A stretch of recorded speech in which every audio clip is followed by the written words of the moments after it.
Global freedom watchdog report में हिंदुस्तान को आज़ाद रियासत की जगह जुज़वी तौर पर आज़ाद मुल्क करार दे दिया गया। तफसीलात के मुताबिक वाशिंगटन में मारूफ थिंक टैंक फ्रीडम हाउस ने भारत को जुज़वी तौर पर आज़ाद करार देते हुए कहा कि मुल्क में शहरियों के हकूक और शहरी आज़ादी 2014 में नरेंद्र मोदी की हुकूमत आने के बाद से ख़त्म हो रही हैं। इस हवाले से फ्रीडम हाउस ने खास तौर पर मुसलमानों पर हमलों, बगावत से मुतालिक कवानीन और कोरोना वायरस के रद्द-ए-अमल में लॉकडाउन का भी जिक्र किया है।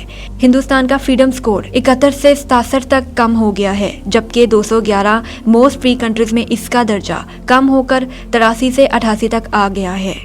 2019 में मोदी के दोबारा इक़्तिदार में आने से हिंदुस्तान की इस गिरावट में मजीद इजाफा हुआ है और कोरोना वायरस की हुकूमती रद्द-ए-अमल ने मुल्क में बुनियादी इंसानी हकूक के पामालियों को मजीद नुमाया किया है। फ्रीडम हाउस के मुताबिक हिंदुस्तान की आज़ाद हैसियत में तनज़्ज़ुली की वजह दुनिया भर में शख्सी आज़ादी के हामिल अफराद की तादाद में नुमाया कमी आई है, जो अब सिर्फ 20% रह गई है।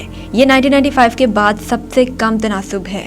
रिपोर्ट के मुताबिक वज़ीर-ए-आज़म नरेंद्र मोदी की हुकूमत और इसके इत्तेहादी गुज़श्ता साल भी क्रिटिक्स के खिलाफ क्रैकडाउन करते नजर आए। इस साल कोविड-19 के जवाब में भारत की गलत पॉलिसियों की वजह से लाखों अफराद और मजदूर बेघर और बेरोजगार हुए, जबकि दूसरी जानिब कोरोना वायरस और इसके फैलाव की सारी जिम्मेदारी मुसलमानों पर आयद करने में हिंदू इंतहा पसंद हुकूमत पेश रही। खुद को दुनिया की सबसे बड़ी जमहूरियत कहलाने वाली भारतीय हुकूमत अफसोसनाक तौर पर मुल्क को आमरीत की तरफ धकेल रही है। वाज़ेह रहे कि फ्रीडम हाउस की रिपोर्ट 25 मुख्तलिफ नकात पर मुश्तमिल है। भारत के फ्रीडम स्कोर में कमी की वजूहात में एमनेस्टी इंटरनेशनल के असासे मुंजमद करना, भारत में इसकी कार्रवाइयों को रोकना, फॉरेन कंट्रीब्यूशन रेगुलेशन एक्ट में तरमीम करना, साबिक चीफ जस्टिस की राज्य सभा में तकर्रुरी और किसी जज की हुकूमती मफादात के खिलाफ फैसला सुनाने पर ट्रांसफर भी शामिल हैं। फ्रीडम हाउस ने मकबूजा कश्मीर को एक बार फिर अलहदा रियासत के तौर पर शामिल किया है और इसे महकूम कौम का दर्जा दिया है। मकबूजा कश्मीर को 2013 और 2019 में जुज़वी तौर पर आज़ाद करार दिया गया था, मगर अब इसका स्कोर 28 से 27 पर आने की वजह से इसे नॉट फ्री का दर्जा दिया गया है।